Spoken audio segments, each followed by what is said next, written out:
What would you do if your teacher publicly called you out, laughed at your intelligence, and gave you a near impossible math problem just to watch you fail?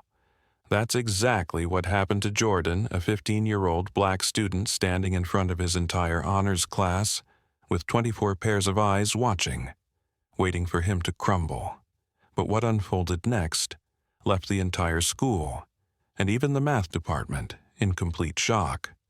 Before we dive into this incredible story, comment below where you're watching from, and don't forget to hit subscribe and turn on the notification bell, so you never miss stories that prove genius doesn't discriminate. But sadly, people still do.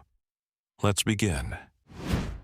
Jordan Williams stood in the back corner of room 207, shifting his weight from one foot to the other, trying to hide the sharp pain radiating from his lower back. The classroom buzzed with low chatter and the faint scratch of pencils on paper, but Jordan wasn't really part of that noise. He was invisible, and yet somehow always on display. The only black student in his honors math class. The scholarship kid surrounded by children of doctors, lawyers, and CEOs. Every movement he made, every time he raised his hand, felt like it carried twice the weight, twice the risk. Ms. Carter, the teacher, with her perfectly pressed beige blazer blonde hair twisted into a sleek bun, and voice that could slice through steel, glanced at him with her usual mix of annoyance and thinly veiled contempt. Mr. Williams, she called her tone, sugary but sharp. Are we choosing to stand again today, or is this another silent protest I should know about? Several students snickered. Tyler Brooks, sitting front and center as always, turned to his friends and stage whispered, "Maybe he just doesn't know how chairs work." A few more laughs followed. Jordan's cheeks flushed hot, but he didn't flinch. "No, ma'am," he answered quietly. "I'm just more comfortable this way." Comfortable was a lie. The real reason: 3 weeks ago, during one of Miss Carter's infamous outbursts over classroom disruptions, she'd shoved him hard into a desk. His back hadn't been the same since. His grandmother had wanted to report it, threatened to take it to the school board. But Jordan had begged her not to. He couldn't risk losing his scholarship to Ridgewood Academy, the elite private school that was supposed to be his ticket to a better future. Miss Carter moved to the board, picking up a piece of chalk with dramatic flair. "Well, then," she said, writing out today's topic in big looping letters, quadratic equations. Jordan opened his textbook, flipping to the marked page, though he hardly needed to. He'd mastered quadratics back in middle school. The real challenge wasn't the math. It was surviving the 50 minutes of subtle digs and open mockery Miss Carter managed to lace into every lesson. Across the room, Jasmine Patel caught his eye and gave him a small sympathetic nod. They weren't exactly friends, but as one of the other scholarship students she understood. They both did. Miss Carter tapped her manicured nails against the chalkboard. "Let's see. Who's brave enough to come solve this next problem?" Her eyes scanned the room, and predictably landed right on Jordan. Her smile stretched wider. "Well, Mr. Williams, since you're already standing, why don't you come show us what you know?" The class went quiet. Jordan froze. His heart began to pound louder than the ticking wall clock. He hated this part, the part where it always became a performance, a trap. He opened his mouth to answer, but before he could speak, Miss Carter's next words sliced through the air. "Or, unless, of course, you'd like to admit your limitations." The word limitations hung there. Heavy, deliberate. And with that, the classroom dynamic shifted. This wasn't just a question about math anymore, it was something else entirely. Jordan tightened his grip on his pencil, staring down at his notebook. He had a choice to make. The air in room 207 felt thick, almost electric. Jordan's palms started to sweat. His lower back burned a constant reminder of why he stayed standing in the first place. As he hesitated, Tyler couldn't help but pile on. "Maybe the math's too advanced for him," he said with a smirk. "Or maybe it's just too advanced for affirmative action students." A few students gasped softly, some snickered nervously, others shifted uncomfortably in their seats. Jordan clenched his jaw. The insult wasn't new. Tyler had been making those little comments all semester, always loud enough for others to hear, but never quite loud enough for Miss Carter to acknowledge. Except this time. Miss Carter didn't even bother pretending not to hear. She smiled. Not at Jordan, but at Tyler. And that stung worse than the comment itself. Jordan's stomach twisted. In that moment, he thought about the past few weeks, the sleepless nights spent lying on a heating pad, praying the pain would ease before morning. The whispered conversations with his grandmother, her face lined with worry, but filled with unwavering pride. The hours spent sneaking onto university math forums at night, solving equations, posting anonymous solutions, building an online identity that nobody in this school would ever believe belonged to a 15-year-old black kid from the East Side. He could feel every eye in the room on him now. Jasmine's gaze full of empathy, Tyler's full of smug amusement, Miss Carter's unreadable but sharp like glass. Jordan shifted his weight, wincing as the pain shot up his spine. A voice in his head screamed, "Stay quiet, let it go, sit down, don't make it worse." But then, another memory hit him. Last week after school, on a quiet walk home, his grandmother had said something. "Baby, one day you're going to have to stop shrinking yourself just to make other people comfortable, even if it costs you." Taking a slow, shaky breath, Jordan stepped forward. His sneakers squeaked softly against the floor tiles as he made his way to the front of the room. But just as he reached the board, Miss Carter suddenly paused. "Oh, wait," she said, turning back to the chalkboard. With exaggerated strokes, she wiped away the simple quadratic problem and replaced it with something new, something longer, more complex, multivariable calculus. An audible gasp rippled through the classroom. Jordan's heart sank. This wasn't part of today's lesson. This wasn't even part of the school's curriculum at this level. Miss Carter capped the chalk, turned and crossed her arms. Her smile didn't reach her eyes. "Well," she said loud enough for everyone to hear, "since Mr. Williams seems so eager, let's see if he can handle something more appropriate for his confidence level." The room froze. Even Tyler's smirk wavered, eyebrows raising in mild disbelief. Jasmine's mouth parted like she wanted to say something, but thought better of it. Jordan stared at the board. The equation glared back at him. A complex, college-level differential equation, clearly written as a joke. A punishment. A warning. Know your place. His pulse pounded in his ears. "Are you joking, ma'am?" he asked quietly, breaking the silence. Miss Carter's smile widened, her next words sharp enough to cut. "No, Jordan, I'm not joking. Now, solve it. Or take your seat and admit your limitations." Her voice echoed in his mind. Admit your limitations. The whole room waited for his next move. Jordan's fingers trembled slightly as he reached for the chalk. Somewhere deep inside, something shifted. This wasn't just about math anymore. It was about dignity. It was about proving, not just to them, but to himself, that he didn't belong in the back corner, not today. The chalk felt cold and powdery in Jordan's grip. He stared at the sprawling equation covering half the board. Integrals, derivatives, variables stacked on variables. This wasn't some textbook problem.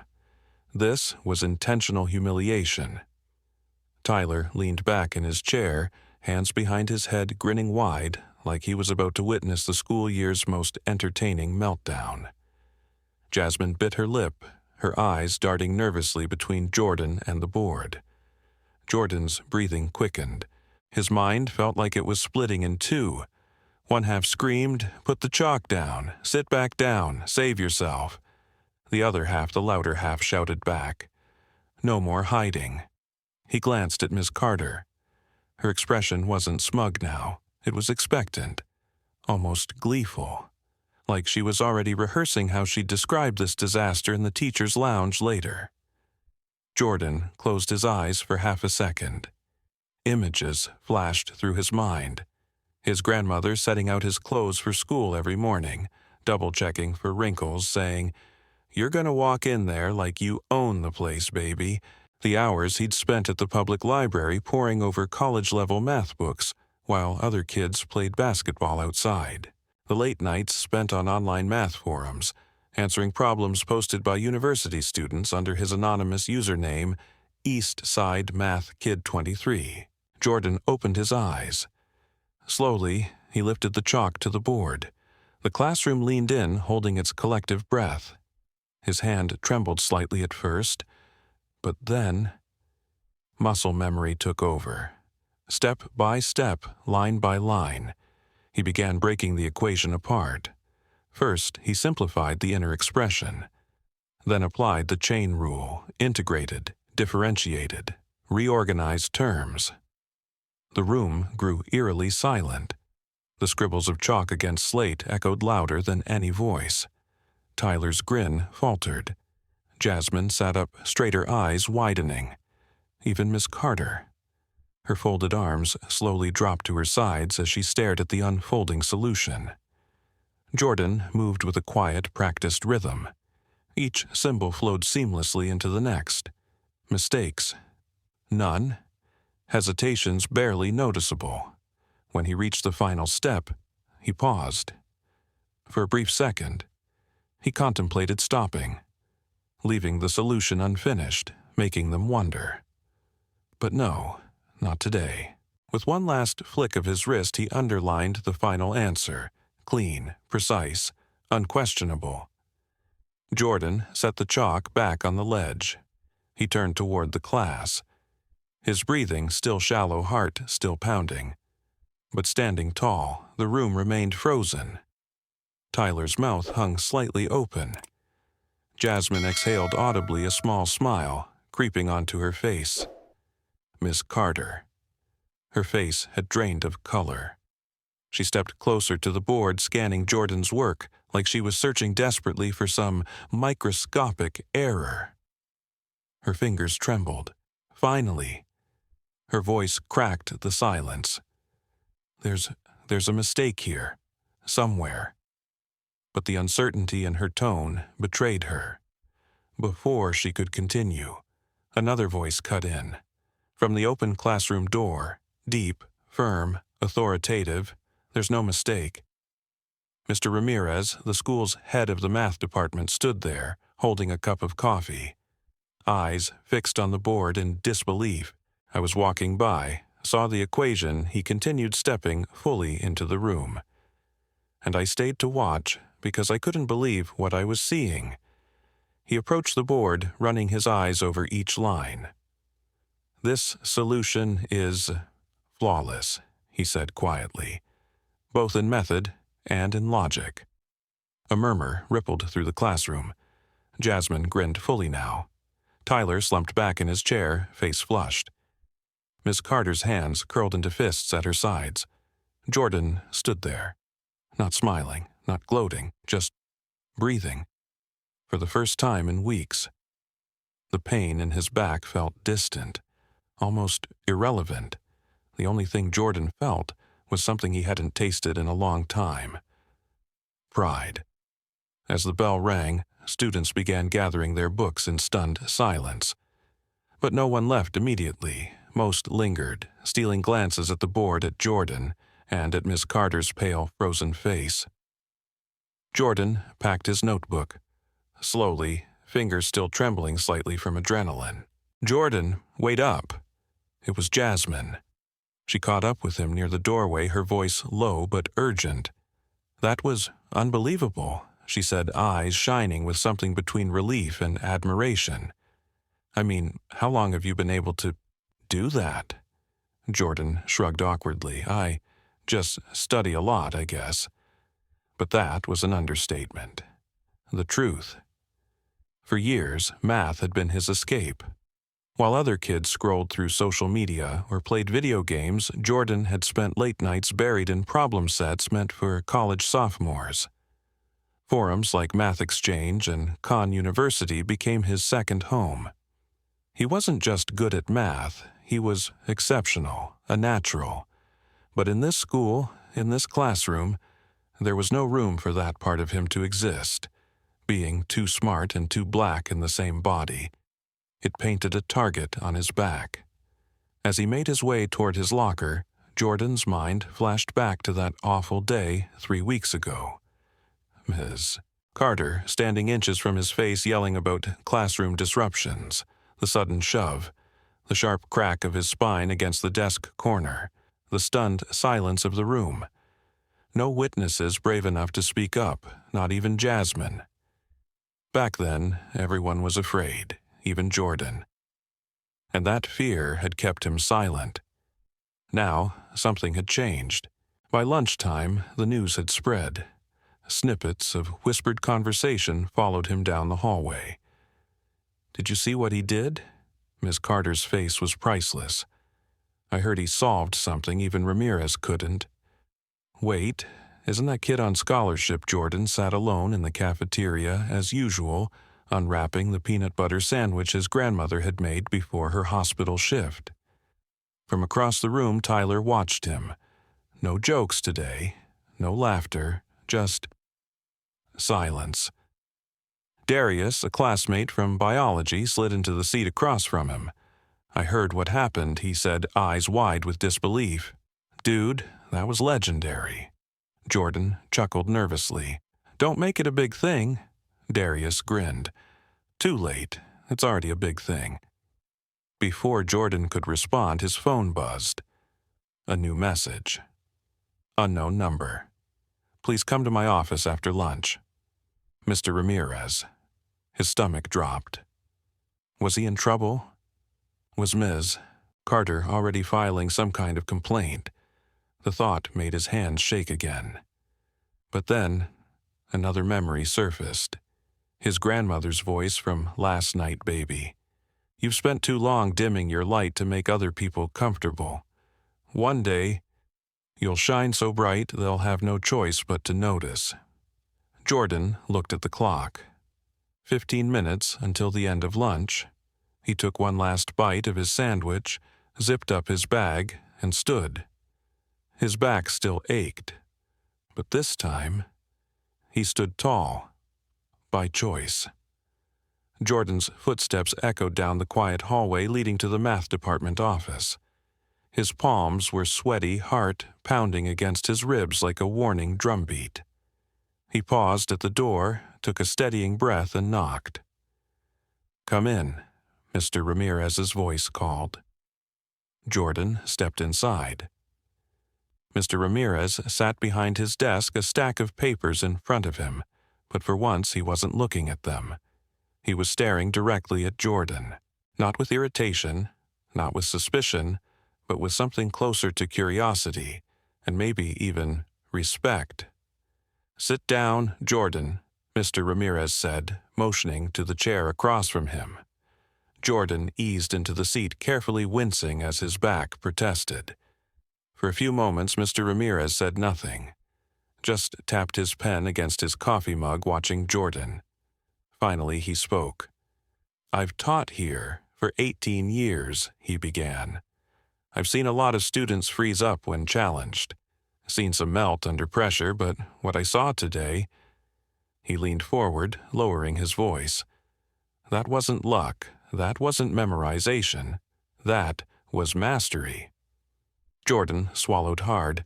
I've been studying a lot, on my own. Mr. Ramirez nodded slowly. I figured, that solution, it wasn't textbook. You used an alternative method on the final step. Something we don't teach here, something I wouldn't expect from a sophomore, or even a senior.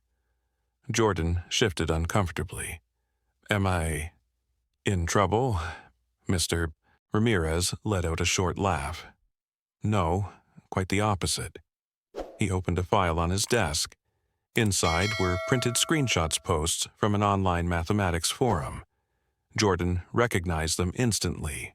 Solutions he'd written, under his anonymous username. Mr. Ramirez tapped the papers. Your username is Eastside Math Kid 23, right? Jordan's heart skipped. How did you? I moderate that forum, Mr. Ramirez said with a wry smile. Been following your posts for over a year, always wondered who you were. Never imagined it was a student, let alone one sitting right down the hall from my office. Jordan blinked, unsure what to say. Mr. Ramirez continued. I've already contacted the principal. Given what happened today, and what I now know about your independent work, I'm recommending you for immediate evaluation for advanced placement, possibly even dual enrollment with the state university. Jordan's stomach flipped. What? But, I'm only 15. Mr. Ramirez shrugged. Age doesn't matter when your brain operates 3 grades ahead of the curriculum. Jordan sat in stunned silence. The words felt surreal. After weeks of being humiliated, ignored, talked over, now, suddenly, people were seeing him. Before he could respond, there was a knock at the door. Miss Carter stepped inside. Her face was tight. Her lipstick, usually perfect, looked smudged at the corner. For the first time, she didn't carry herself like she owned the room. Mr. Ramirez, she said stiffly, may I speak with you about today's incident? Her eyes flickered toward Jordan, then quickly away. Mr. Ramirez stood up. We'll discuss it shortly, he said firmly. But for now, I suggest you start reviewing your teaching records from the last semester. Miss Carter's eyes narrowed. Her mouth opened like she was about to protest. But one glance at Mr. Ramirez's expression, and she seemed to think better of it. Without another word, she turned on her heel and left. Jordan sat there, heart still pounding, still catching up with the weight of everything happening. Mr. Ramirez turned back to him. Go back to class for now, Jordan, he said with a small, genuine smile.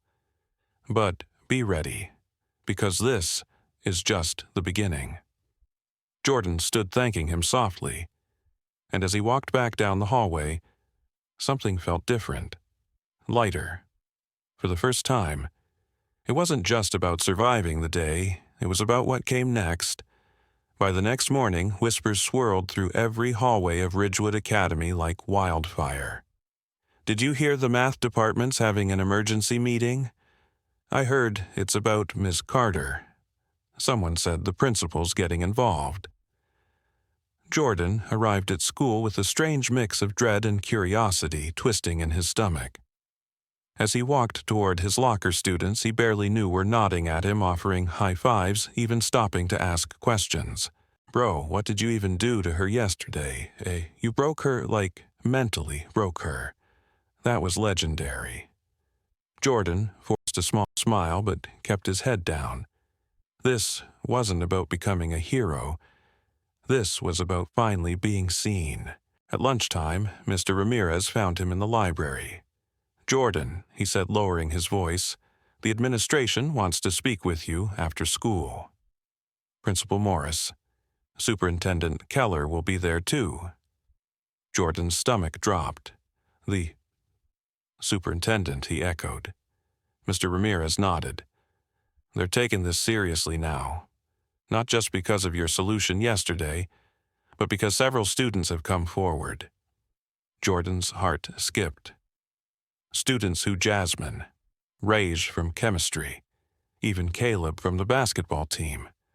All of them had stepped forward, finally, sharing their own stories of bias humiliation, unfair grading, and targeted discipline under Miss Carter. Mr. Ramirez pulled out a manila folder. This is a collection of statements from 12 students, he said. Jordan's eyes widened. 12, yes, Mr. Ramirez said, and more might come. For the first time in weeks, Jordan felt like he wasn't alone. Later that afternoon, Jordan sat in a conference room far bigger and colder than any space he'd been in at school before. Across the table sat Principal Morris, Superintendent Keller, Mr. Ramirez, and 3 members from the school board. Miss Carter sat at the far end, rigid, her usual confidence stripped away. Beside her was a lawyer, a woman in a gray suit who whispered constantly in her ear. Principal Morris cleared her throat. "Jordan, thank you for coming," she began. "We've reviewed footage from classroom cameras, spoken to multiple students, and cross-checked grade patterns from the past 3 semesters." She flipped through a report. "The data and the testimonies suggest a consistent pattern of targeted behavior, especially toward scholarship students and students of color." Ms. Carter's lawyer jumped in. "My client categorically denies any form of discriminatory behavior. Any disciplinary actions taken were based on academic performance and classroom management needs." Jordan felt his fists clench under the table. Mr. Ramirez spoke next. "With all due respect, the math speaks for itself. The statistical disparities, combined with student reports, show something deeply wrong here." Superintendent Keller nodded gravely. "We've also reviewed Jordan's academic performance. His independent work on line contributions and yesterday's incident show he's operating at a far higher level than his current placement." She turned toward Jordan. "Jordan, effective immediately. We're placing you in the district's gifted and advanced mathematics program. You'll have access to university coursework, mentorship, and any accommodations needed to support your continued success." Jordan blinked, stunned. Before he could fully process, Principal Morris continued. "As for Ms. Carter, pending the outcome of a formal investigation, she's being placed on administrative leave." The room went silent. Ms. Carter's face drained of color. Her lawyer whispered furiously, but she barely reacted, staring at the table, motionless. Jordan's heart raced. After everything, the pain, the humiliation, the doubt, this was happening. Finally, something was changing, and for the first time, it was in his favor. 2 days later, Jordan found himself sitting in the school's largest conference room. This time, he wasn't alone. His grandmother sat beside him, holding his hand tightly. Her hospital scrub still smelled faintly of disinfectant, but her posture was strong, her gaze unwavering. Across the table sat the full school board, the district superintendent, 2 independent educational consultants, and, unexpectedly, Dr. Ellis from the State University's mathematics department. At the far corner, Miss Carter sat with her lawyer, her expression unreadable. Principal Morris began the meeting. "We're here today to formally evaluate both Jordan's academic abilities and review the extent of the concerns raised about classroom practices." Jordan's heart pounded. "Dr. Ellis has prepared a short, tailored assessment," the superintendent said. "This is not a punishment, Jordan. It's a chance for you to show, officially, what you're capable of."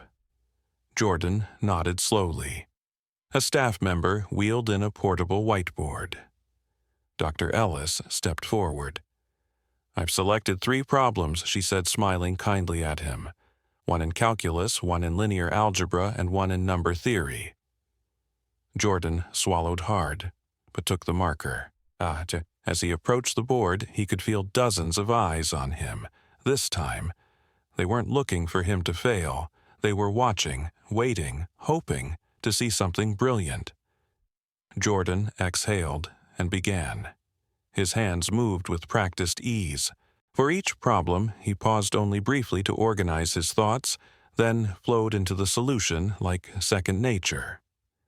Chain rule, eigenvalues, prime distribution. Each answer appeared on the board neat and clear.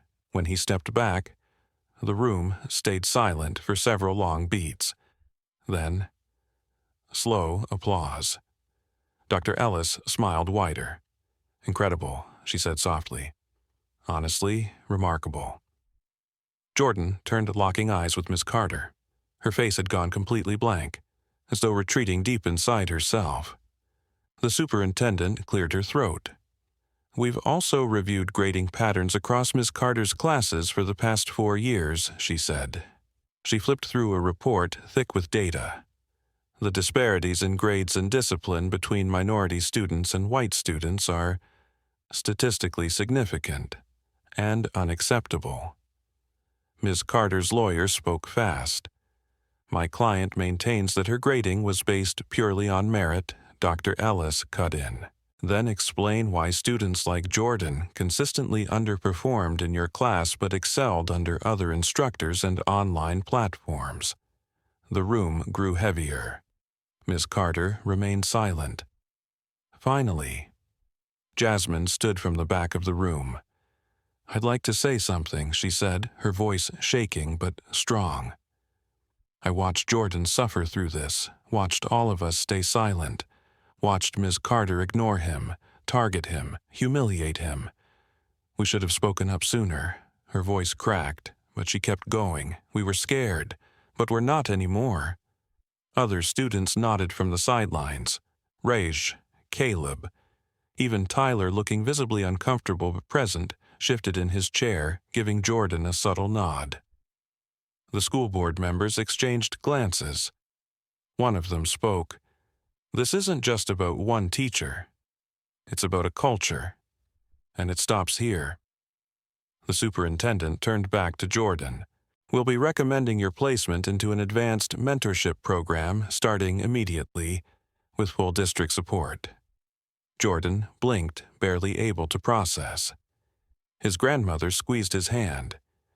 "You did it, baby," she whispered. The air in the room felt different now. Lighter, stronger, like, finally. Change was happening. The following week felt like a blur. Jordan found himself juggling new responsibilities, new classes, and a whirlwind of attention he'd never experienced before. He started attending advanced mathematics seminars at the state university twice a week. Dr. Ellis had personally assigned him a mentor, a PhD candidate, who treated Jordan like an equal, not a curiosity. At Ridgewood Academy, the atmosphere had shifted. Miss Carter's classroom stood empty. A substitute teacher filled in, but students still whispered about what had happened. The school board sent out an official statement acknowledging past failures and announcing the launch of a new diversity and equity committee, where students like Jordan and Jasmine were invited to participate. Jordan sat with Jasmine at lunch for the first time. "So, when are you going to start tutoring us?" she teased. Jordan laughed. "Soon. Let me survive my university lectures first." Across the cafeteria, Tyler sat with his usual group, but today he glanced over and gave Jordan a hesitant nod. Jordan nodded back. It wasn't forgiveness, but maybe it was a start. At home, Jordan's grandmother hung his certificate from the school district's gifted program on the living room wall, right next to a faded photo of Jordan's father in his old college basketball jersey. "I wish he could see this," Jordan said softly. "He does," she answered, pressing a kiss to his temple. "Trust me, your dad's grinning from ear to ear right now." They sat at the kitchen table that night talking about college plans, research opportunities, and what it felt like to finally be seen for what he was. Not just a kid from the East Side, not just a scholarship student, but a scholar, a mathematician, a force to be reckoned with. Weeks later, on the day of his first guest lecture at the university's mathematics department, a session where Jordan would help explain complex differential equations to undergrads, he stood at the front of the lecture hall and paused. Looking out over the room, he caught sight of a familiar face at the very back. Ms. Carter. Dressed plainly, hair pulled back, sitting quietly with a notepad in her lap. She didn't make eye contact, didn't say a word. But she was there. listening. Jordan felt a strange mix of emotions. He didn't owe her anything, not forgiveness, not sympathy. But maybe, in some distant, complicated way, she was starting her own journey too. He cleared his throat. "Good afternoon, everyone," he began, voice strong, confident. "Today, we're going to solve something a little more interesting." The room fell silent, pens, ready, notebooks open. And with that, Jordan picked up the marker and began writing a new equation on the board, this time on his terms. As Jordan walked home that evening, backpack slung over one shoulder, the sunset painted the sky in streaks of gold and deep purple. For the first time in a long time, he felt free. Free from the weight of other people's expectations. Free from the constant fear of being too much or not enough. His story had started with humiliation, with standing alone at the back of the classroom, shoulders aching, heart heavy, trying to shrink himself just to survive. But now, he stood taller, not because he had something to prove, but because he knew, without question, that he belonged. In every lecture hall, in every classroom, in every room he walked into from this day forward. And while not every battle was over, and not every person would suddenly change, Jordan had taken the first, and perhaps the most important, step. He had chosen not to stay silent. He had chosen himself. Dear friends, if Jordan's story moved you, please take a second to hit that like button. Share this video with someone who needs to hear that brilliance comes in all shades, from all backgrounds, and sometimes it takes just one moment of courage to rewrite your story. And please, don't forget to subscribe. We're on a mission to hit 1,000 subscribers, so we can keep sharing real, powerful stories like this one. Because remember, genius doesn't discriminate. But sadly, people still do. Together, let's change that.